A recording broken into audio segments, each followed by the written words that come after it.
My name is Therese Cole, and I'm very proud to be the Chief Executive Officer of North Sydney Council, and I'm even more proud to be here tonight as we commence this really exciting conversation about the next 10 years for North Sydney.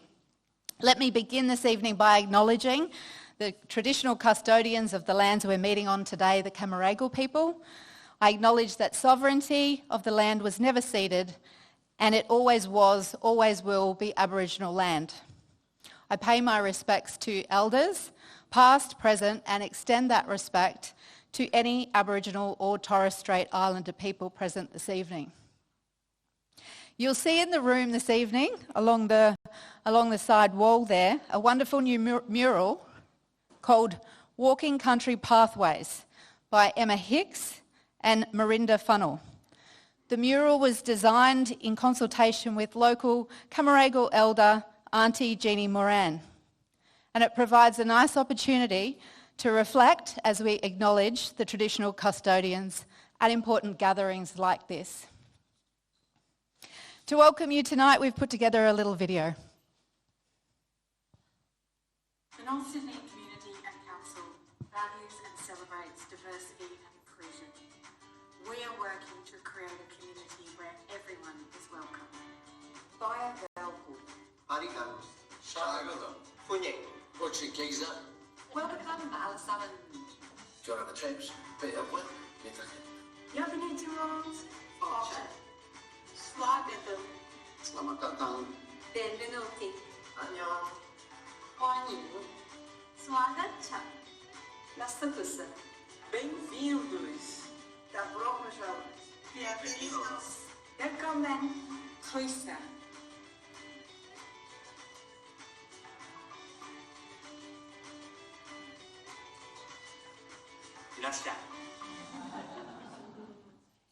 Isn't it great? We're just so lucky here to have a diverse workforce at North Sydney, and thank you to the staff that participated in that video. So just a little housekeeping before we begin. If you need to use the bathroom tonight, it's out in the foyer to the right. If there's any emergencies and we need to evacuate the hall, we'll ask you to exit either through the side exit here, which you will then move forward to the park, or if you need ramp access, you'll move through the door there and then over to your right where you would have entered the building. To ensure no one misses out on the conversation tonight, and mindful that we're in the middle of the week, it's important that I inform you that we are videoing tonight. We're also going to be taking some pictures so that we can share information about this evening. If you don't want to be filmed or photographed, can you just let the staff know? We've got staff at the back and to the side here. I would like to acknowledge that we're joined here tonight by North Sydney Council Mayor, Councillor Zoe Baker, Deputy Mayor, Councillor Godfrey Santa, and Councillors Marianne Berrigy, Shannon Welsh and William Burke. Thank you, councillors, for being with us tonight. I've been at North Sydney Council now for 18 months, and I've been so encouraged by the passion and commitment of your elected representatives towards genuine community engagement. And leading the charge on this is our Mayor, Councillor Zoe Baker. Now, I don't want to embarrass our Mayor tonight, but I will. I just wanted to acknowledge that today is actually Zoe's birthday.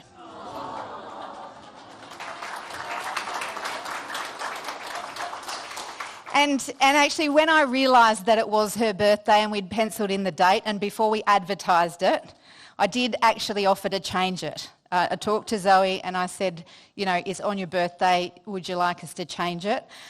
In a show of true community leadership, I think, she told me that coming together to talk to you all about social inclusion for the community of North Sydney was a gift, and that she was more than happy to spend her birthday with us. So please join me in welcoming Zoe to the stage.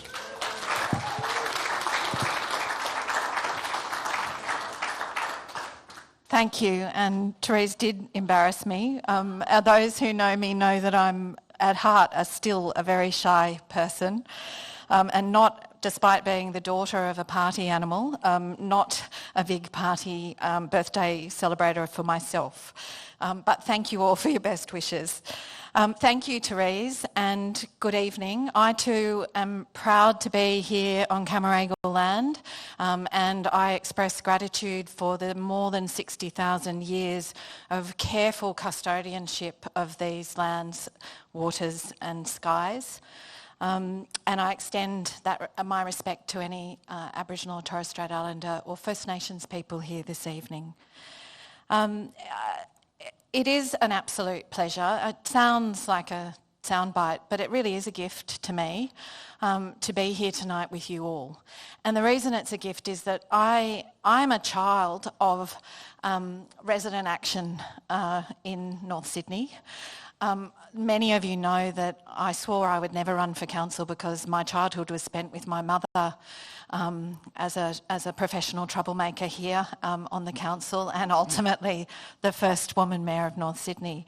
But like her, when I had my own child, I felt the need to do something to contribute and to make where we live a better place. And I've long been genuinely of the view that public participation is the key, and that's why this is a gift tonight, because this is the first piece, this is the beginning, this is the first event in 6 weeks of what is going to be transformative, I hope, public participation in North Sydney.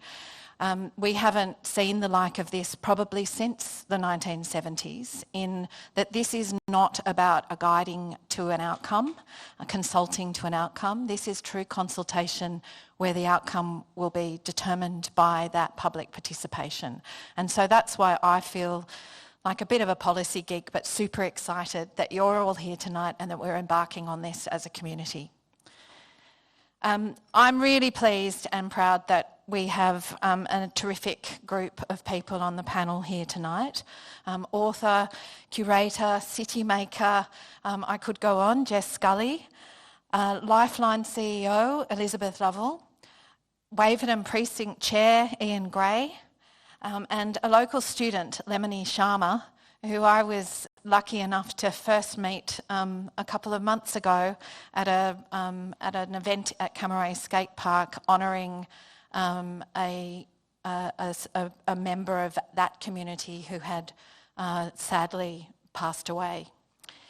And of course our facilitator April McCabe from the Planning Studio, who will be guiding and supporting the discussion tonight.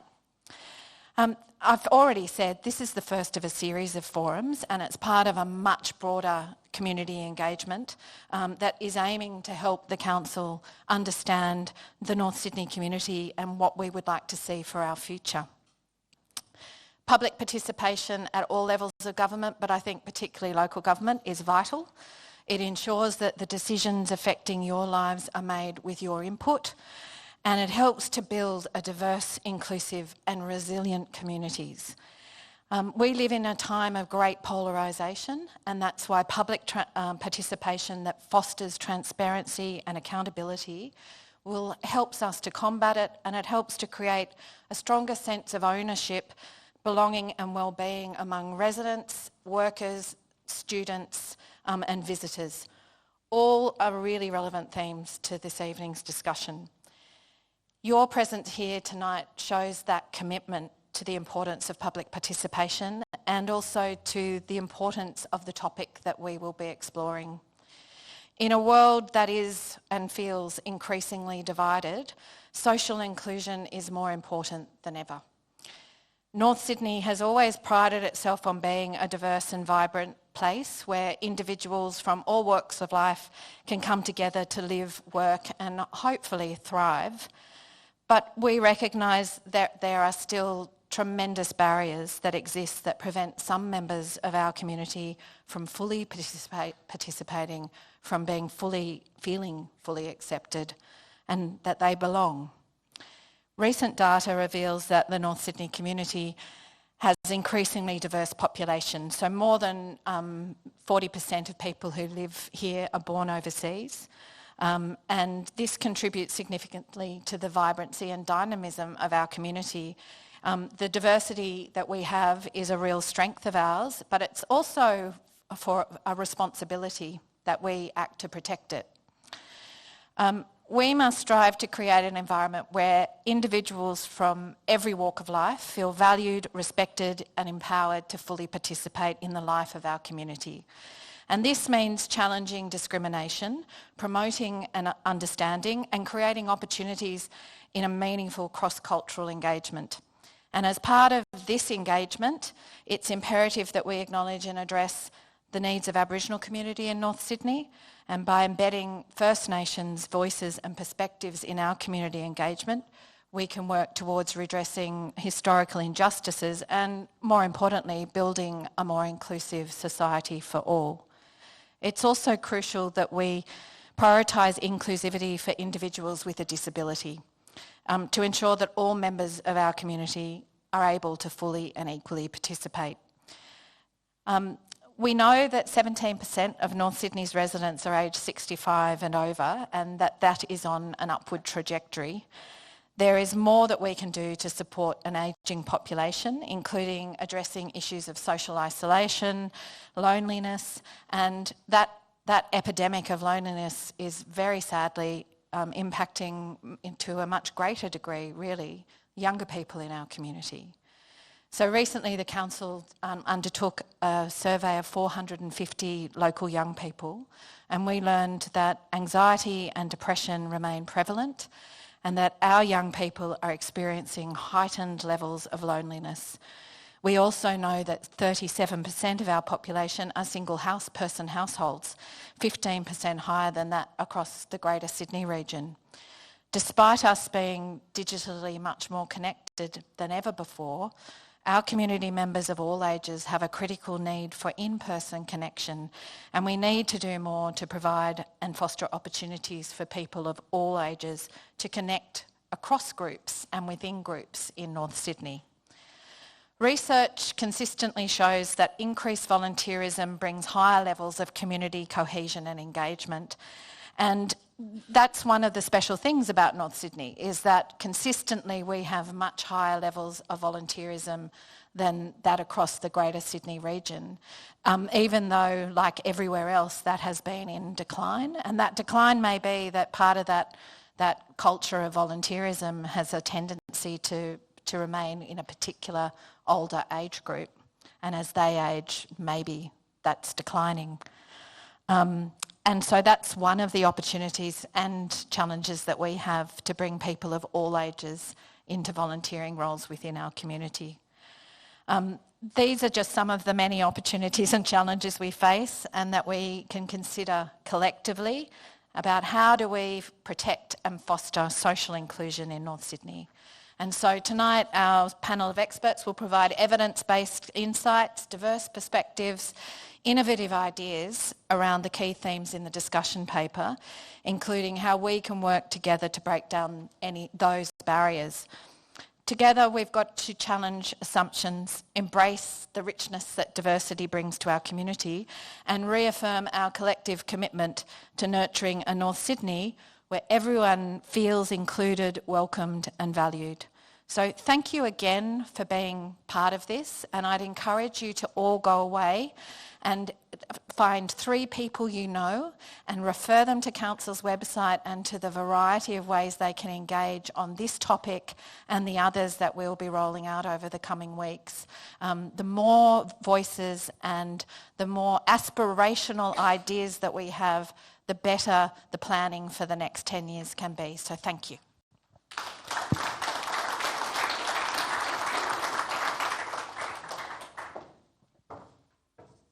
Thank you, Zoe. As Zoe mentioned, tonight's event is the first of a series of community forums and part of a broader engagement program. This will help us understand the community's priorities and aspirations for the future. To assist in the conversation, we've developed a number of discussion papers which present some of the strengths, challenges and strategic opportunities within North Sydney LGA. The subjects that we will be exploring are social inclusion, open space and recreation, integrated transport, economic development and culture and creativity. We are also later on in the year revisiting some of our more recently prepared strategies, including sustainability. Each of these strategy areas contributes to social inclusion in their own way. So I think it's great that we're starting here tonight with social inclusion. To help collect your input, we've developed a series of surveys that are available on our website. So if you jump online and have a look at the various discussion papers, you'll also see a series of surveys. If I could encourage you to jump in and fill those in, and as Zoe said, tell your friends and family about it, the more information that we get from across the community, the richer that our research will be in these areas. So just the process from here is, once we get through this consultation, your input will then go into a number of research papers in each of the areas. So we'll be taking your input and the consultation. We'll also be looking at research, looking at what's happening in other areas and some of the academia, and that will then go into informing strategies which will be developed later in the year. Those strategies will then combine to help us develop our new community strategic plan. So that will be next year. So that will be moving towards an adoption in July 2025. So this is a year of consulting, it's a year of researching, and it's a year of preparing strategies and coming back to you to see if we've got it right. Of course, as you'd appreciate as a council, it's important that we do stop and check in on a regular basis to ensure that not only are our priorities but our resources are aligned to what you're looking for in the community. So as part of this, not only will we be preparing our community strategic plan, from there each council, as they're elected every 4 years, will look to this longer term strategy to determine what their priorities will be for their 4-year term. And as part of that, our resourcing strategy and where our funding goes, where our workforce goes, where our assets are prioritised, will then align with this strategy.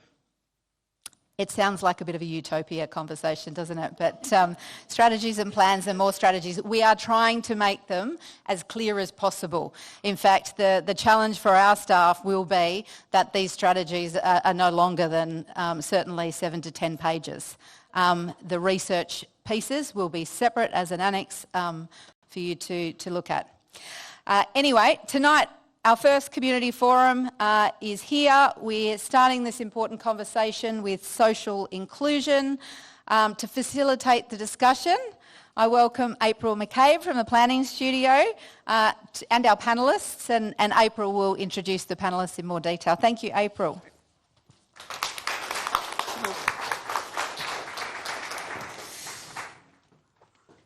Good evening, everyone. Yeah, do you want to pop up? Thanks so much for joining us on a Wednesday evening. We really appreciate it. And as Therese and Zoe said, this is the first of the series, and I think it's really important. My name is April McCabe. I'm the director of the Planning Studio, and I have the great pleasure in being the lead consultant on the social inclusion paper and study that the Mayor and CEO have been talking about tonight. Of course, I'm biased. I think it's the most important. But I think what we've certainly found in conversation with the other consultants is that social inclusion has the power to cut across all those other areas and to influence the other areas. So I'm really excited to be starting off tonight. Just a couple of little things. So you'll see on the wall there, we're using Slido. So for your questions, so it's an app on your phone. Hopefully you've downloaded some of it, and so we'd ask that you'd actually pop. There is going to be a space after we have the discussion with the panel to answer some of your questions. We ask that you pop it in on Slido for us because to risk disappointment, we are not going to get to every question because I'm sure that this group is bursting with questions. But in putting it on Slido, we are able to take a record of those questions, and myself, as going through the engagement, we're able to take those questions and consider those as we work through the study as well. So your questions are super important. We don't want to lose anything. So if you can, If you are like me and just keep struggling with tech all the time, there are some friendly staff around the place. So just pop up your hand and they'll be able to help you put your question into Slido as well. So we'll get to that. I suppose just as a starting point, you know, as the CEO said, there's been so far a lot of research to date, and we have the discussion paper, which hopefully they'll be online, and there's copies out there as well. The discussion paper isn't meant to actually give you the answers. The discussion paper is about starting a conversation, and tonight is kicking off that start. And the panel that we have tonight brings a wealth of experience. But for me, social inclusion, it's about storytelling, and it's about sharing experiences and sharing our own experience, because social inclusion and how we feel, you'll see some of the themes that we have, it's experienced differently for everybody. We all come here tonight with our own experience, what's happened today, what's happened in our life. So we're going to, how we connect, how we feel that sense of belonging is going to be different for everybody. And so we want to explore that through our panellists tonight as well. So I want you all to read this. I want you to challenge this. I want you to think about North Sydney and your experiences as community members of North Sydney. And I want you to question these things, even the focus themes that we've put in there, because we're coming from our study and background and our experience, but that might be something different in North Sydney. So really have a look at it. Love to get your feedback on that as well. So I'm not going to introduce everyone. I'm going to get them to introduce themselves to you all, because, you know, these panellists know themselves better than I know them. But I want to start off, and it's a quote actually from Jess's book that I think has been sitting in the back of my mind as I've been doing this work. And I want you all to sort of have this in the back of your mind as you're listening to our panellists tonight. Let's imagine our cities as centres of human flourishing, are productive, are diverse and just. That our cities are tools of both environmental regeneration and social empowerment. That's the opportunity that this work has for us. And that's what I want all of you to be thinking about as we talk, as you structure your questions to challenge this panel as well tonight. So I'm going to hand over to our panel to introduce themselves. And also I want them to, as they're introducing themselves, to talk about what does socially inclusive communities mean to you? Because it's a term we hear a lot about. As a reformed bureaucrat, I use all these words. We hear social cohesion, we hear socially inclusive. But I want the panellists to share their experience about what it means to them. So since you're right on my left, Elizabeth, I'm going to get you to introduce yourself and tell us about your experience of socially inclusive communities. Great, thanks April. Good evening everyone. Elizabeth Lovell, so I'm the Chief Executive Officer of Lifeline Harbour to Hawkesbury. Lifeline, you may not be aware, is split into regions across the country, and that enables each region. We're the third largest region and footprint with Lifeline, and part of that network. So we deliver the national calls, text and chat, and then from the Harbour Bridge up to the Hawkesbury Bridge, out to Castle Hill and Middle Harbour. We're involved in our local community, saving lives with the incredible volunteers and staff. So that's who I am in terms of the organisation. I went to North Sydney Girls down the road, so a local along with Zoe from that perspective. So I was telling April I used to WAG school and with my friends and come down to the local Chinese restaurant down here for lunch. Which was fantastic. And prior to Lifeline, I've had an extensive corporate career and really became very passionate about strong organisations, and having got involved in volunteering a number of years ago, could see the transformative way that communities and people can become stronger as well. So in terms of what a socially inclusive community is, I think there's an individual component and a collective component of that. So we need every individual to have pride in their community. Are people proud to be part of North Sydney? Are they proud of the purpose and the role it plays in our amazing city, and that real loyalty that comes with people when they feel that about where they live? I think there's an aspect then where people know their role and know how they fit into that community, what's their slot, and therefore their identity, their sense of purpose and connection to that community. And then there's an intent, which is my intent to get involved, my intent to remain, my intent to actually encourage others into my community as well. So that's really, I think there's a layered approach, Yep, April. absolutely. Yeah, thank you. Yeah, great, thanks.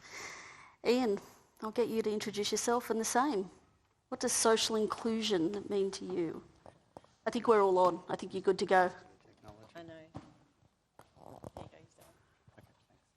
Sorry about that, everyone. My name's Ian Gray. I'm the chair of Waverton Precinct. I have been for the last 5 years or so. And I've also been chair of the Combined Precincts Committee. So for those of you familiar with the precinct system in North Sydney, it's a council-sponsored community resident association network that feeds directly into the council and gets answers back from the council. So it's a very good way of trying to promote issues and priorities with the council in a constructive way. And incidentally, I'm delighted that we're doing this these series of these forums. I think it's wonderful. Just slightly more personal, my career background started as a union official, and then I ended up basically coming into organisations to reform their cultures and structures and change their priorities around. So I'm very interested in what North Sydney Council is trying to do on that front, as Therese knows. But I do actually see that is something that I can bring some value to also in terms of what we're talking about here. In terms of personally, I moved here when I was 10. My parents moved here from Manly. I had to give up surfing, which was a bit of a problem. But I went to high school and I went to university here, and then I left for 40 years, and then I came back again to my parents' house when I inherited it a decade ago. So I feel like I've viewed North Sydney from a couple of different angles and a couple of different perspectives in my life, and I'm very pleased that I think there are some real consistencies and strengths that have always been in the North Sydney area, and then there's some weaknesses that we can address as well. So I think we're starting from a point where we already have some of these things in place and we're already reasonably good at it. But I'm not pretending that not at all pretending that they can't be improved upon, and I'm really hoping that this process sort of does that. It builds out from the strengths we already have, and it starts to close out the weaknesses. Fantastic. Excellent. Thank you, Ian. And Lemony, I'll hand over to you. I'm really happy. I think from a social inclusion point of view, it's so important that we have the voice of young people and not people representing young people. And so I'm so excited to have you on the panel. Tell us a little bit about yourself, and what does social inclusion mean to you? I'm Lemony, and I think social inclusivity would mean that we have a democratic point of view on things, where everyone has a voice and a say in how things are done. And like you said before, we're encouraged to question things and give our view, and where everyone is willing to learn and take interest in other people's point of views rather than being argumentative, which I feel like a lot of politics is nowadays. And I want to kind of create a discussion in that I don't rush to emotions or feelings, and I kind of work around the facts, and how even though I don't know a whole lot, I can go off of how I know things function and how I know things work well, and try and build around that. Amazing. Yeah, and I think we need to do better as a community to value experience. That how we feel is as important as the facts and the numbers. And as a social planner, I'm always fighting, let's not just look at the numbers. And so I think that that's a really great point in terms of that experience, and that young people have a huge amount of experience to bring to our communities. Last but not least, Jess Scully. Hi. Hi everyone. It's really lovely to be here. My name's Jess Scully.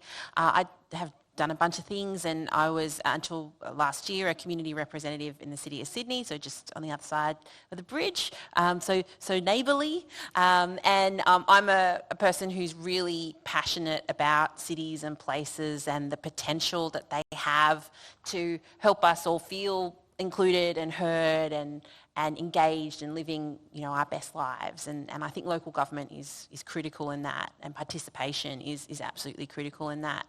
And so I've written a book, and I've founded creative sector events like Vivid Sydney. I was part of the team that helped start Vivid Sydney, and a whole bunch of different things like that are all about creativity, participation, being in the life of the city. This is a tough question, like what is social inclusion? And the word that came to mind, and you have some great words in the strategy, don't get me wrong, or in the discussion paper, like belonging, community, inclusion, what's the other one? Contribution, I think is really fantastic, investment. But the word that came out for me was this word recognition. And so recognition, not necessarily like every child wins a prize, here's an award participating, but recognition in a really basic kind of way, and it kind of has levels, and it has the public and the individual. So recognition in, I feel like I belong in my community when I walk down the street and someone makes eye contact with me. Like just that's it. That's the first step, entry level. I feel like I belong in my community when the barista nods at me and remembers my order. That's another level of recognition. Like when the librarians kind of nod at me when I come in, and they I feel like they've seen me before and I've seen them before, and you start to knit all those little threads together into like a big cozy sweater of feeling like I live here. And to me, that's the kind of personal experience of recognition and being seen. But the sort of social level version of that is feeling like your kind of person, or your life stage, for example, is recognised by the structures around you, by the way that the place that you live in works. So like as a parent of really young kids, that we're accommodated and we're seen when the city's organising events or putting on functions or planning for the future, for example. So that's the word that comes to mind for me when I think of social inclusion. Yeah, great. And I think it is that idea of being seen, no matter who you are. And I think that's where sometimes these sort of plans, you fall foul of just the numbers, because the numbers don't necessarily tell the story. We all want to be seen. I think that's really important. And I think that within the discussion paper, there's 4 key themes, let's call it. And when we were writing the discussion paper, we felt, well, these themes are more like ingredients, actually. That you can't develop or create or build social inclusion without these 4 elements. But those elements, as I said earlier, may not be the right ones. I mean, I think recognition is that idea, and we want to explore that a little bit tonight as well. And I hope that you all go away thinking about, what does connection mean to me? What does belonging mean to me? We purposely use the word, and I think participation is really important, but we purposely use the word contribution, because there's something for us a bit deeper than participation. It's about contributing. This community is incredibly educated and has a huge amount of skills. So how do we tap into that? As Zoe said, you have a high level of volunteering. How do we continue that culture of volunteering in North Sydney? And then the last one is investment. And I want to really sort of say that investment for us is not just about money. It's about investment in people. It's about investment in the resources of who you are as a community, the resources that the council have to support this community. We invest in people. That's part of the investment. So in thinking about that and talking, I think, about Jess, I'm going to come to you first in terms of that idea of connection. And you talk, I love that idea, you know, I always love, I know I'm in my place when my local barista walks in and goes, I've got your coffee already on. I'm like, beauty, good. But I think I would love to expand a little bit about this idea. Let's talk about recognition as a form of connection. What are the other ways, I suppose, that you feel connection, that you know that your kids feel connected, and why is that really important? Oh, I think when it comes to like the place that you live, you know, people looking out for each other, and I think sometimes, and you know, this comes from institutions like the council, sure, but it comes from the community a lot. And I remember, like, during the pandemic, one of the things that we did that was most useful on my block is that we letterboxed and we created a WhatsApp group for our neighbourhood, and that thing still runs hot, that WhatsApp group. And so that is one way, I think, of being connected to the people immediately around us, and we are really, you know, someone's rosemary tree is always going off, and like you can go and get some rosemary from someone's front bush, or you know, someone lost their skateboard, or you know, so it's a way of kind of being in touch with each other. I think that's really important. But I also think it has to take the form of reaching out to people and people feeling like they have someone to talk to and somewhere to go, which I think is harder and harder at the moment. I think we tend to live these digital lives, but we're still living in physical communities, and there's a real disconnect between those two things. And so I think having people to talk to is really critical in that, and I think something that's missing in a lot of communities.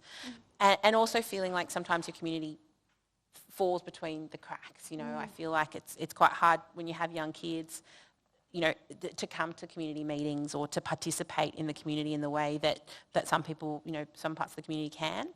And that feels like a gap at the moment for me as well. So when it works, I think you have this really deliberate outreach from community and from institutions to try and fill those gaps. And then the last thing I'll say, April, is there's also big parts of the community that sort of don't feel like they're part of the conversation or not entitled to be part of the conversation. And when I was a representative, I found that tenants really, you know, which is such a huge part of the community in Sydney, in the city of Sydney and here, I would meet people who would say, oh, but I'm a tenant, I'm not allowed to vote, or I'm not allowed to, which is just not true, obviously, or that's not for me. And so how are we reaching out to and including and connecting with those parts of the community? Yeah. And I think it's really important because we see in the stats there's over 40% of people in North Sydney who are renters. There's also, what blew me away was a stat around 45% of residents of North Sydney have lived here for 5 years or less.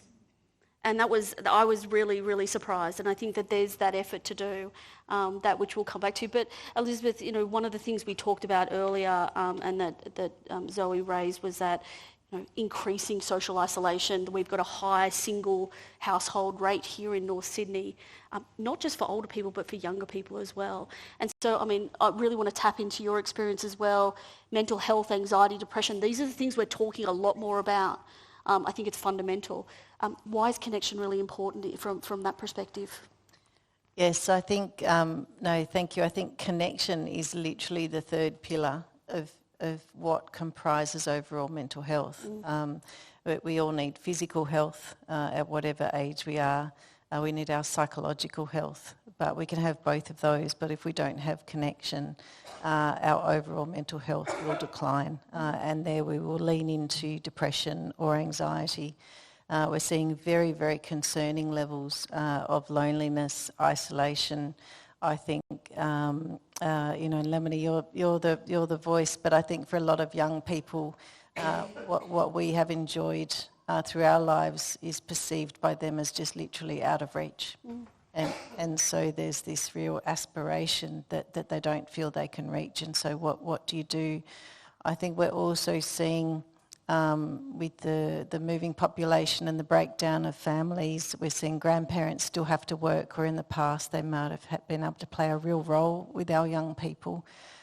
We see a very concerning and such sad where there is a family unit, but that level of relationship intimacy within the family isn't there. And so the ability for those kids to actually say to their parents or their loved ones, I'm not going okay, and feel that sense of security around that is becoming very high. I would also like to call out, Zoe, you mentioned the older population. So we see obviously some of the stats around the deaths by suicide, pretty much the highest group in Australia, which has overtaken Indigenous now and also veterans, men over the age of 85. So if we think about that in the context of dementia or loss of a loved one, bereaved, and you put that in the context of the population here, you have a fantastic older population that can contribute, but are also very vulnerable to the issues of loneliness. We add into there some of the financial distress that we're seeing, a lot of asset-rich people in that population where through the costs of living that they might be silently in pain. And so we are always very keen to see the maximum amount of channels and ways for people to connect with some form of tribe, to build those smaller touch points for people so they can feel like they've got an environment where someone's seeing them and really seeing them. And yes, I keep talking, but I'll stop. It's really interesting. I don't know how many of you have gone to something and go, oh yeah, this is my people. Yeah, this is my people. I find myself doing it a lot at times when this is my place, and I think what comes with that is that that sense of being who you are, like unashamedly who you are. I think that there's that stress to be something or to be someone. And I think that for me, and as we were going through this, that idea of connection, belonging are almost intertwined, that you need one, like one doesn't happen without the other.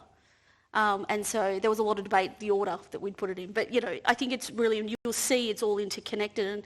And Lemony, I'm really interested, that idea. I think we talk about the amount of times I've been in meetings where someone goes, oh, how do we engage with young people? Oh, let's just use Facebook, or let's use social media.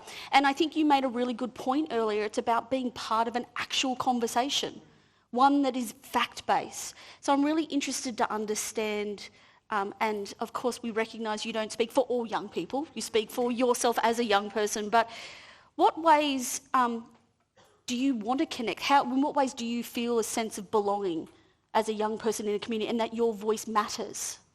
I found that a lot of the ways that I've been a part of the community have been like spaces designed for it, like going to Planet X, the youth centre down the road, because I think for young people especially, there's no way to like branch out.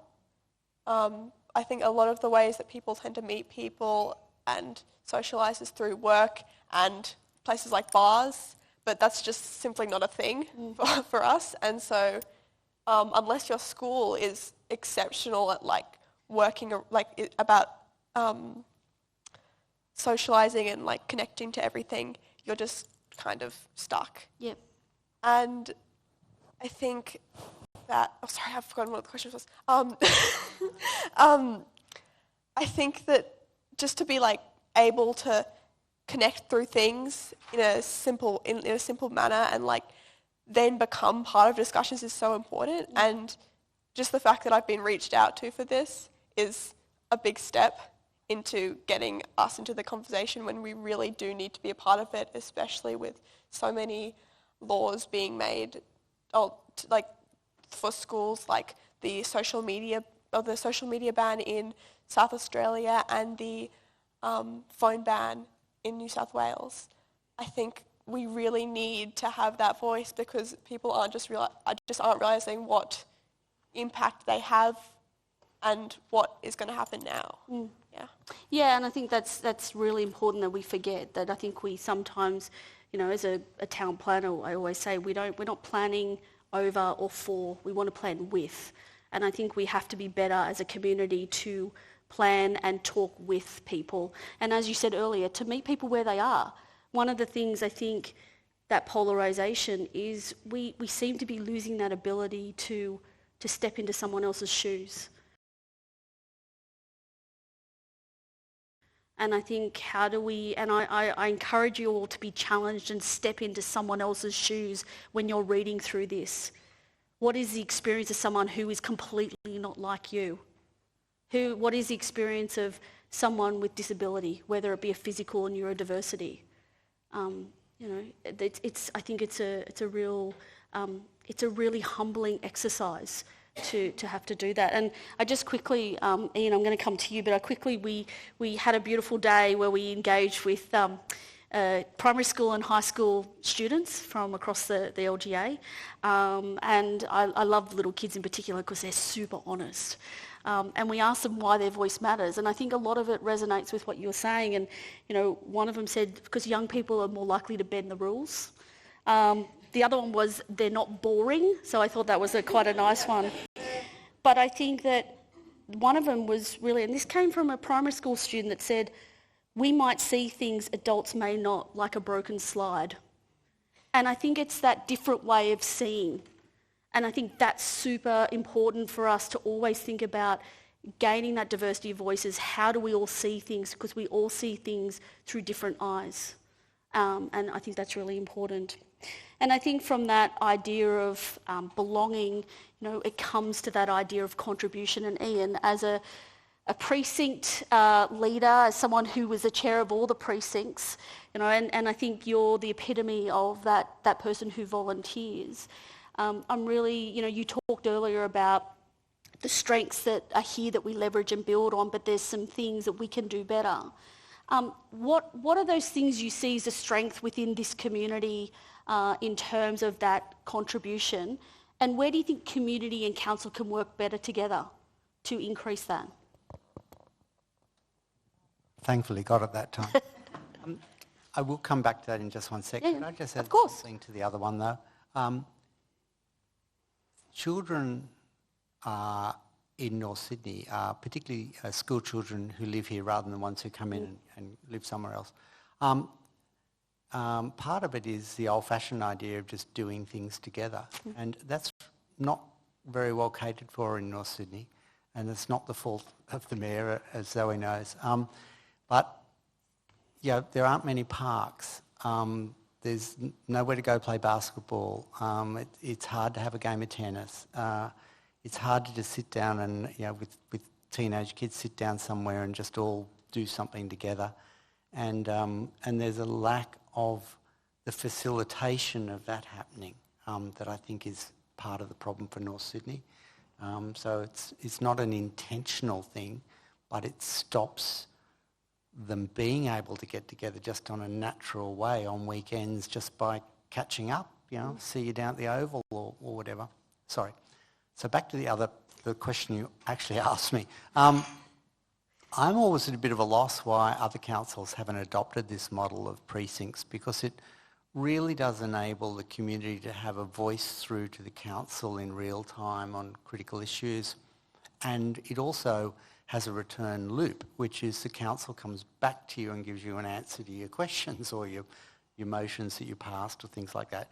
But the other thing is it provides that networking, that sounds too, not quite the right term. It provides that connection between various people to just be walking down the street and say, hi, how are you? Or, I saw you at the meeting last month or the month before, and you were talking about this, that and the other. Where's it up to? I have these conversations every morning. I'm walking with my dog who sits there looking amazed at me for 10 minutes while I'm answering some question about what's happening with the bowling club or what's going on with, the new state council density developments, and you're trying to boil it down to a 1-minute answer. It's kind of difficult. But the key thing, I think, is that having conversations with people and bumping into people and talking to people and turning up for a cup of coffee and talking to other people you don't know. Like, a lot of this is pretty basic. The precincts don't have an online presence. I think I may be wrong here, but I think the only precinct that has its own website is Waverton. And we've redesigned it so that we don't have to send out things all the time or answer questions from people, because we don't really want anybody to have to spend half their evening every night doing all that. We'd rather encourage people to come along to the meetings. But the meetings alone don't do it. It's really noticeable that the age group is, let's say, 45 and above. It's really difficult for younger people who have got busy jobs, small children, and it's on at just at dinner time on a weeknight to get there. So there's got to be other avenues to tap into people, and it all becomes a myriad of different things by which the communications happen. Having said all that, just in terms of people getting together, as I say, I get stopped a lot when I'm walking a dog around. But I have noticed, for example, there have been at least 4 or 5 times this has happened in the past couple of years, where somebody who's moved into the area who is usually of a Chinese background, and I say that because they're coming into somewhere that looks quite foreign to them where I live in Waverton. And everybody says hi, and everything like that. And a couple of weeks later, often the lady, but not always, turns up with a small dog and walking around in the mornings. And so I often stop and say, hello, how are you? And they're a bit amazed that a white Anglo is talking to them. But what they say is, look, I've worked out that the way I kind of integrate here, I don't feel unwelcome, but the way I feel I need to integrate is all these people walk around with dogs and they talk to each other. And so I got myself a dog. And you think, that's really clever. Yeah. So sometimes it's not what we set up as a mechanism that's important. Yeah. Sometimes it's people just being smart and working out, how do I actually fit in here? Yeah. And more, it's not about I'm the only person who looks like me. That isn't the case almost anymore.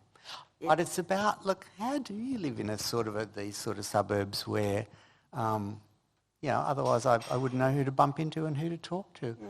So I'm not suggesting we issue dogs to everybody.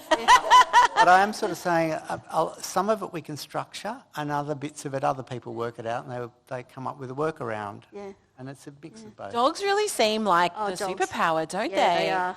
I mean, also kids, when you're at a playground, I mean, I've made so many playground friends because of it. But I just wanted to kind of add a big asterisk, because one of the things that's really tough about being a tenant is quite often you can't have a dog, right? And I'm often quite jealous of people at the dog park who have the dogs, and, although it really seems like they know the dog's name, but not the owner's name. Yeah. Most of the time. Yeah. So I think that's, I suppose, a big asterisk and a big note of caution is like, who's not in the room? And you said it well, Ian, like most people, under 50, under 55 maybe can't be at those precinct meetings. So you kind of have a closed loop of who gets to be heard by council processes through mechanisms like that sometimes, and that's why perhaps they are challenging to see as the only way into council discussion, which is why, of course, something like this is so important.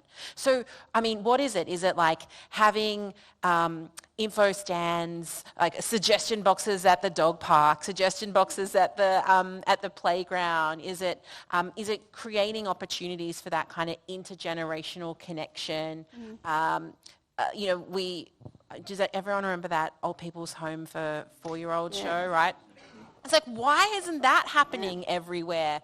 We kind of need more layering, and there's places like Singapore, for example, because almost everywhere in the world is going through this exact problem, right? Where we have aging populations, we have more social isolation, we have people who don't have the time to volunteer anymore because of cost of living and cost of housing, right? And family fragmentation, all that stuff. So we have to sort of engineer back in chances for that recognition and that intergenerational and intersectional sort of connection because it isn't happening naturally anymore, and people are sort of structurally excluded from belonging. And I think you said it earlier, and Ian, you said it as well. It's that it's not just about, it's about putting out that invitation. It's about people feeling invited to be a part and contributed. And that's hard because the amount of times that, like, people have said, oh, but, you know, we did a flyer and we did this and all the rest of it. That's a passive invitation. We want people to be actively inviting others to join in and to participate and to contribute as well. And I think that that's really important. I agree. Dogs are like, but I know so many dog names and their owners. I just have to refer to them as the dog name because, you know, your Fido's fur parent. That's great. But it is. It's that idea as well. And one of the kids sort of said, it's about finding our people. It's that shared interest. And I think it's those sort of things that bring us together because, I mean, who hates going to things and having to network and small talk? Hi, my name's April. Hi. Yeah. And so, but it's that thing about if you go to a talk, oh, wasn't that amazing? Like that was really, which all you'll be doing after this talk tonight, I'm sure. But it's those kind of things. And it's that active invite, but it's also to the unusual partnerships and participation as well. Ian. Could I just add one more point? You're on. Okay. I think it's also about making sure there are forums where, I'll put this a different way. If we run a precinct meeting and there's nothing particularly on the agenda and there's nothing particularly happening, we'll get X number of people. If we have a good guest speaker along and we advertise it by letterbox dropping, I know that's incredibly old-fashioned, but believe me, it works, we will get triple the number of people that we normally get. They don't come back necessarily the next time, that's okay, but you know, it goes up enormously.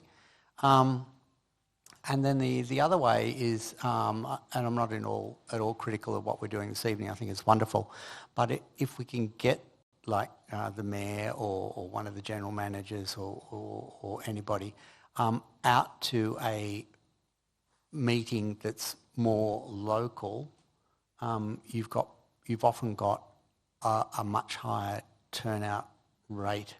So it's not that people don't want to come along to the meeting, but if the meeting's local and it's somebody they really think, gee, I really would like to get along to that, they do make the effort. Yep.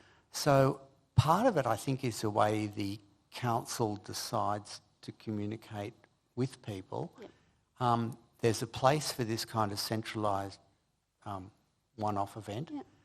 There's also, and I know they probably hate me for suggesting it, but there's also an equivalent of like 6 local things with somebody coming along to talk to the locals and advertising it. You've got to let them know, and online is not nearly as effective, believe it or not, as door knocking or letterboxing. Yep.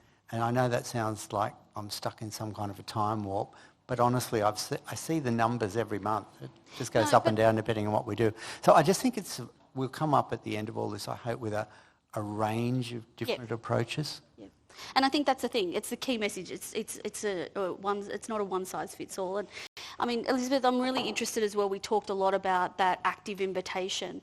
You know, we are. There is a certain privilege that those of us who can turn up to these things and have the time and that, but some people in our community don't have that access. It's not easy to access, and I'm really interested, you know, you work obviously with a lot of people who are vulnerable within our community. How can, as a community as a whole, not just council, but how can we do better to provide or to offer that proactive invitation?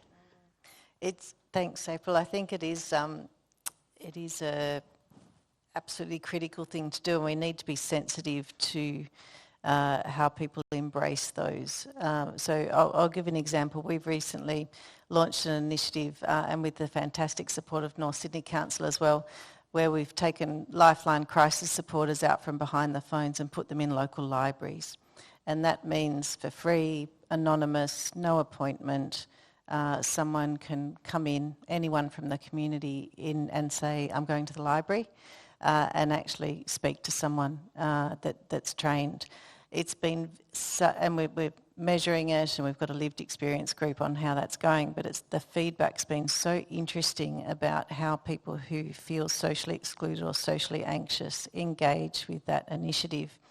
There was a couple of different examples. So one person said they watched it for 3 weeks before they chose. So there's a big feeling of needing to feel secure and safe for those people that don't typically feel included. And then once they'd watched how it worked, once they'd worked out that they didn't need to ask someone for directions and it was private, then they came in. And so that led us to do additional information like a video, which showed you the directions. And so it's understanding those things. We had another fantastic young man come in the first week and chatting to the volunteers in there, and they're all volunteers. And he took a number of the brochures, and the team said, he must be taking the brochures for himself.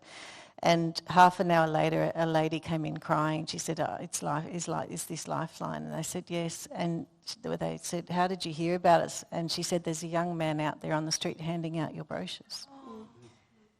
And so I think there's just this real way where we need to provide it and know that people will choose how they engage with it and grow, and organically taking the feedback as we go. So now we have other languages in those centres because we've started getting in that engagement. And so I think there's so many opportunity, like Ian was saying, in this grassroots way to just start and then with the voice of different people build it. Yeah.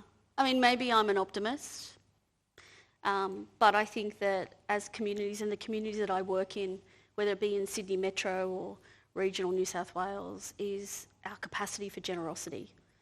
And I think that we hear a lot about, and as you mentioned, Lemony, that sort of fighting that we see, that difference, that kind of the us and them mentality that sits within communities. And it's... I think it's about tapping back into that generosity and valuing that generosity. And I think it comes back to how do we walk in other people's shoes. And in saying that, someone's popped on the Slido. So please, again, if you're unsure about using Slido, we want to make sure we get it there. So just pop your hand up there. It's totally okay that a staff member will come and help you. But one of the questions here was, so Alex, thanks for your question about people sometimes think North Sydney isn't a place for many LGBTIQA plus folks and that they live here. And what's one thing we, community and council, can do to help the LGBTIQA plus community feel safe and included? So I'm really interested to hear any of your thoughts. I mean, I'm going to sort of say as a member of that community as well myself, I've recently done some work with the City of Sydney, and it can be as simple as ACON have been running a very long-standing program, which is, some of you might see on shops, the Welcome Here with the Rainbow. That is visibility, and this isn't just the LGBTIQA plus community, this is our First Nations community, our multicultural community, our young people, our older people, it's everyone with disability. If we see a symbol that, like a rainbow, I kind of go, yep, great, I feel, and it's simple. I think the thing we have to remember is that, we talk about some really complex issues here, and I think we have to be comfortable with the grey and the complexity, but sometimes the solutions can be super, super simple. And it's just it, and that's part about being seen. But I'm really interested, not necessarily the LGBT, but anyone is kind of like, how do we make people feel safe in this community? So Lemmy, I'll go to you first. Well, I wanted to add about queer people. Yep.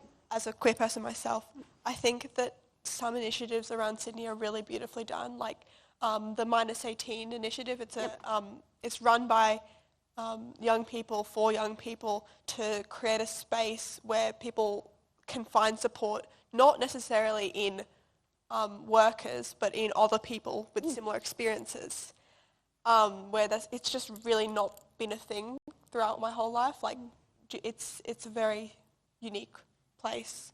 And I think we can, and I wanted to say before, is that I think we need to find a way to make everything like ridiculously accessible, because when people are looking for a way to connect with the community, as Ian said, they will put in the effort, but a lot of the time people aren't realising that the way that everything is laid out is the issue, and they kind of take it upon themselves as like a thing that, oh, I guess I'm just not like that, or it's like, you know, it's I think it definitely plays on mental health about how people don't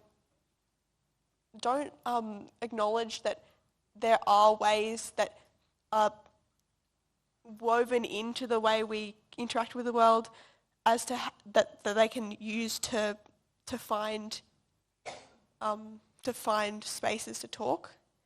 Like, you have to do a lot of research into it to really find a place to be seen. Like, that's why I think counselling is so well used when, like, compared to a while ago, because the way that we communicate isn't through going out and finding people to meet at a coffee shop. It's, oh, I'm feeling lonely, I don't know who to talk to, I'll look up someone I'll find someone to talk to. There's not really a pipeline, I think, especially with older people, where you can go, oh, I'm going to hop online and I'm going to talk to people about my issues. It's straightforward. It's like, oh, I can't talk to someone, I need to do this. Yeah, it's almost like we need the old phone trees for our whole community, a North Sydney phone tree. So we have a chat. If I might Yeah, just make another point, there's nothing like joy and celebration. Yep. To embrace diversity. Yeah. And I think if we look at the Mardi Gras in terms of how everyone just takes this massive joy and celebration from that, and that's infectious. And so often we need to look at what we're fixing, but I think often recognition, celebrations, stories of people that are championing what they're doing, and I think that people are drawn to that like a magnet and iron filing. Yeah. So I just think all the ways you're doing celebration and recognition, so across the council as well, is a fantastic way to recognise the richness of the community. Yeah. I think all of those things are so spot on. I think business, local business, has such a massive role to play, because it's those signs in the window that you mentioned that let people know that this is a welcoming community. And business has a really critical role to play, because actually we probably spend more time in the local cafe or newsagent than you do at the library or the community centre. So how do you make sure that business understands that they actually have a community role and they're recognised for the community role that they play, and they're part of the strategies that you enact as a council, or the way that they're recognised by the community. And then I'm fully with you, Ian, on the old world ways of connecting, but I think advertising in public space, so posters, flyers in cafes, all of that stuff is really important, because actually advertising online is harder now for some reason. Like, we're more dispersed and more atomised, and you want to know what's here, like within walking distance from where you are, to actually feel like you can access and tap into something. So I think going back to the physical is really, really important in telling place stories and connecting to local community. And I think in that vein as well, thank you for your comment there that said community centres offer people a sense of belonging and connection as well, which I think is really important. But I think we also have to be very mindful that sometimes, I know in work that I've done that sometimes there is a negative experience in some of those places, and people don't feel safe as that. So we have to really recognise that I think it is coming to people, as you've all sort of said, it's going to where people are at. It's about providing that information where you don't have to turn up to a community facility or go to a meeting or something, that it is there available to you as well. So I think that, Liz, did you want to jump in there? I saw you move the microphone. Oh, it's probably a thought for later, April, but I guess I'd like to offer an observation as well of the North Sydney area. We do our work across 7 different local councils. I'm interested in the perception of the community here. We see a plethora of service organisations and volunteering organisations in other LGAs, and whether it be historical or by the perception that North Sydney people are all okay because they're wealthy and intelligent and rich, we're actually seeing a lot less service organisations here, actually. And I guess I would say that that's an important group to continue to involve, and maybe a question to pose is if your population are having to leave the area to get certain supports, would be a question. And then by building the strength of some of the underlying supports that are here locally might be something to consider. Yeah, and I think that one of the challenges with the social inclusion is, as Ian said, it's about leveraging the existing strengths, but it's also about giving visibility to those parts of the community that might not have the same visibility. And I think when we spoke earlier this week, you talked a bit about homelessness. Do you want to talk a little bit? Because someone on the Slido has also, mentioned people who are homeless or in marginal accommodation miss out on a voice. And that's, we tend to, in the biz, we talk about it as hard to reach places, or hard to reach people, hard to reach places. Sometimes I like to say you just got to work a little bit harder to find them. And I think that's why going to where people are at. But do you want to talk a little bit about, we talked about it earlier this week. Look, obviously... Obviously, we're seeing some people who have had a lot of tough times in their life, and we do see instances of homeless and people on the edge of homelessness, the results of couch surfing, family and domestic violence, and we do see that, from this area as well as the other 7 local councils. And in that case, many of them are travelling to Gordon to see us, and that might be for emergency food, it might be to turn their phone back on, and it might be for financial and legal assistance if they're in a bad financial or domestic violence situation. So we also offer services around people who are isolated in their own home, particularly the older population. So I can tell you our services are active in your area across this.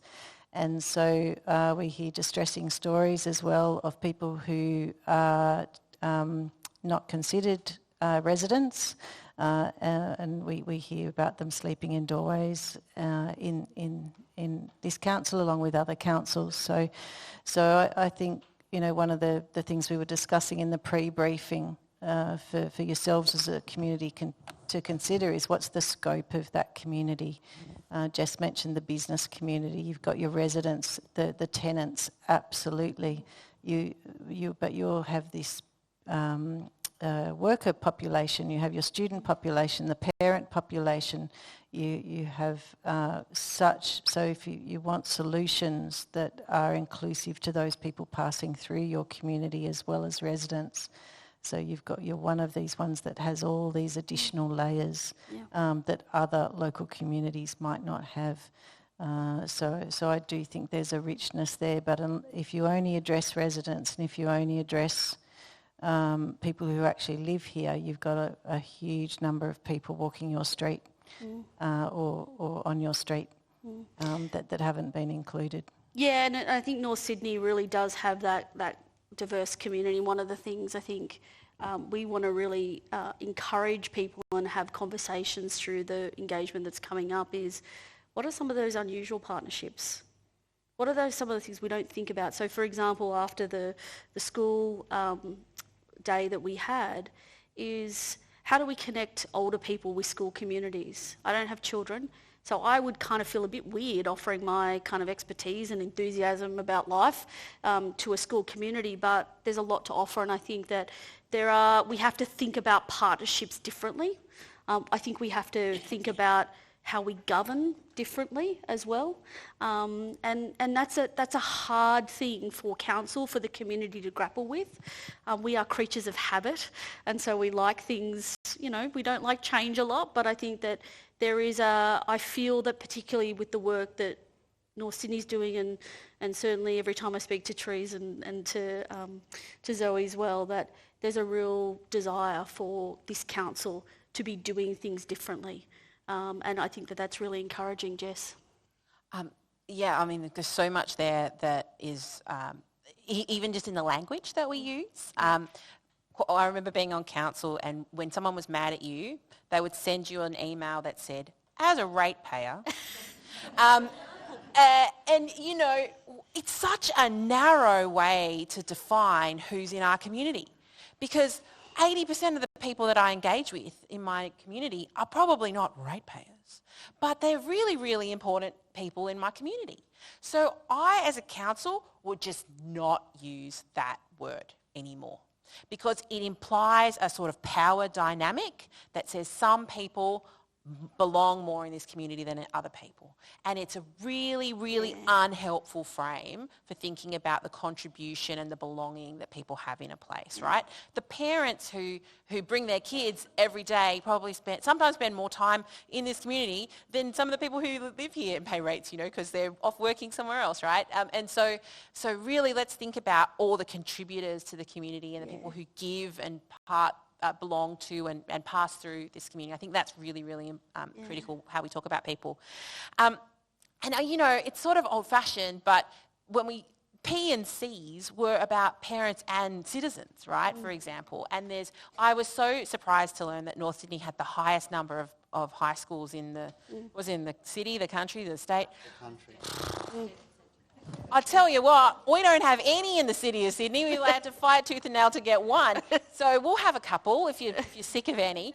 But, what an asset, what an incredible asset that you have, but walled off for all the right reasons, I'm sure, for child safety and other reasons. But how do you knit them back in, and how do you help people feel the invitation, the active invitation to be a part of the community here? And the other thing I just want to keep saying is you're not alone. Everywhere in the world is having this set of challenges, and part of it is about this issue of the breakdown of civil society institutions, civic institutions like P&Cs or churches or volunteer organisations for a whole lot of reasons. So let's look to the world and see what you can borrow from elsewhere to bring here. And the last thing I'll say, which is always a lie when I say that, but the last thing I'll say is to borrow from what Elizabeth was saying, joy and recognition. Wouldn't it be awesome to recognise and celebrate the people and the businesses and the organisations that are modelling that kind of belonging and inclusive behaviour, and just through all the channels that the council has and the community has, just promoting those people? And there's some examples that I can share with you of organisations that do that as well. Yeah, great. I think we're getting toward the 5 minutes. Yeah, okay.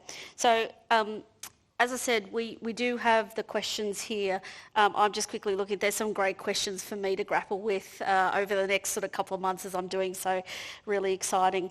I have one last question for our panellists. And for these sort of things, I think it's always great to engage in a conversation, but nothing's free. And so I want our panellists to challenge all of you with one or two actions that thinking about what you spoke about earlier, which makes what a socially inclusive community is for you, what are the one or two actions that you challenge everyone in this room tonight? And you can challenge those 2 or 3 friends that you're going to talk to about to get to do the survey as well, to do the same thing. What are 1 or 2 actions that you want everyone in this room tonight to really think about and maybe to action to build that socially inclusive North Sydney that we're all working towards. I'm not going to volunteer someone. I'm happy for someone to jump in first. Who's the brave soul? Go in. Well, one is I think we should take up some of the obvious things you've been talking about how we make those things more visible and make them more accessible. If I could just share one very quick thing with you. I happened to be on a holiday last year in Norway, and in a little town in Norway we walked in and there was a gay, the colour, the rainbow colour all the way down the main street in a little town, and every shop had the little symbol along the way, and all the Americans on the trip were wondering what it was all about. So the Australians and New Zealanders kind of told them what it was all about, and then they were all a bit amazed that why would anybody bother and what is this all about, and everybody else just kind of looked at them as if, where do you live? Really, this is really impressive way of just, nobody was in your face about it, but it was just visual and it was just there and it was so simple. And I've forgotten completely what the other thing I was going to say. What was the question? It's okay. What the one or two actions? So visibility is one action. The one or two actions. One is get out there and talk to people in the street. Yep. Start to say hello to people in the morning and talk to them. And people talk back. And then you have a conversation and you say, which coffee shop do you prefer and why? And what about this? And you actually just start dialogues happening. Do it on the railway station. It freaks people out. I love the freak out. I love the freak out when people just look at you funny. What? Yeah. So some of it is just start to act out what we've been talking about. If we're going to be socially inclusive, well, start being it. Yep. Yeah, great. Lemony, what are your one or two actions? Well, I wanted to talk more about the idea of discussing and not arguing. Yep. And I wrote a whole bunch of things that I'm not going to get time to talk about. But really just talking to people on the street, commenting on what they're wearing, going especially with the Voice recently, when people have approached me, and especially my mum, she'd approach people who go, you've got this on, or you've got yes, you've got no, and she'd spark a conversation, and just being able to discuss views in something like this where it's formal and it's I need to know everything about everything, but it's just even just asking someone what they think, it's going to provide such a big difference on how you're going to view the opposition or other people on your side, or you just, no matter what they say, it can change your view. And I just want people to talk to people more.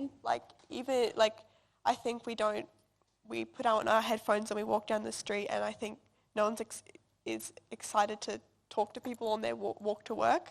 And when I talked to Greg, my youth worker, and he asked me what I think it feels like to be involved and be a part of a community, I said, I think it's to be in the Truman Show. Oh, yeah. To feel like you're in the Truman Show and you're the main character and you walk down the street and everyone goes, oh yes, oh blah, blah, blah, and they all come to talk to you. Yeah. And I don't have that anymore, and I think I've had to put in the effort to go, oh, what are you doing? Yeah. Or blah, blah, blah, and just kind of act as though I'm the main character. Yep. Because if it makes a good conversation, then it really changes your day, and if it doesn't, then they're not going to remember anyways. Yeah. So I love that. Yeah. That's great. Jess? Oh my gosh, that's so good. Yeah. I mean, and if you're an extrovert, you have to do it twice as much. It's harder for introverts. Yeah. I think all of those things are just so fully spot on. And what I would say is boost the signal of the good things and the positive things. There's already so much bad news and depressing stuff, and all of that stuff is real and true and hard, and we have to acknowledge it too. But when you see a cafe in your local community that is supporting the P&C, then promote them give them a good Google review, or promote them on your own Instagram or whatever, and just signal boost the good stuff, and you'll start to get that feedback loop of the kind of behaviour you want to see or involvement you want to see actually being lifted, and other people seeing it, and other businesses as well seeing it as something that they have to do to participate in the community as well. Yeah, great. Elizabeth? I'm agreeing emphatically with my peers here. I'm going to offer another one, which is join something. Yep. So I know, when my kids were nearing the end of school, I'd been stuck in an office in a corporate career, so really hadn't connected with my local community very much. And I joined a Rotary club. I went along to a Rotary meeting, and I'm still a Rotarian, but I actually met people I never ever would have met through joining that, and that connected me to whole different parts of my local community. So my encouragement to everyone is join something. It doesn't have to be volunteering, but join something, and that's not just for you. You'll get incredible value, but you're actually bringing yourself and what you can offer to the rest of the people in that group. Oh, great. And I think that for me it's about being curious. I think, curiosity is probably one of the most powerful tools we have in our toolbox. It's asking, tell me more about that. And it's how we phrase it rather than said, well, why do you think that? There's a real big difference in that, and I think that it sparks a conversation. And I hope that this discussion paper sparks a conversation across the community with everyone in this room, with your neighbours, with your networks and your communities and the groups that you're going to join. And as I said, please read it as a start to the conversation, not something that is a foregone conclusion. I think social inclusion is never the end point. It's a constantly, and again, you'll see in the document, the graphic about those 4 themes is purposeful. You don't know where the start or the end of that circle is, because it's constantly evolving. As this community changes, that social, what we define as being social inclusive, changes with it. And I think we have to be curious and open to that change. I want to say thank you so much for coming along. It was a fantastic conversation. Can you please show your appreciation for all our speakers tonight?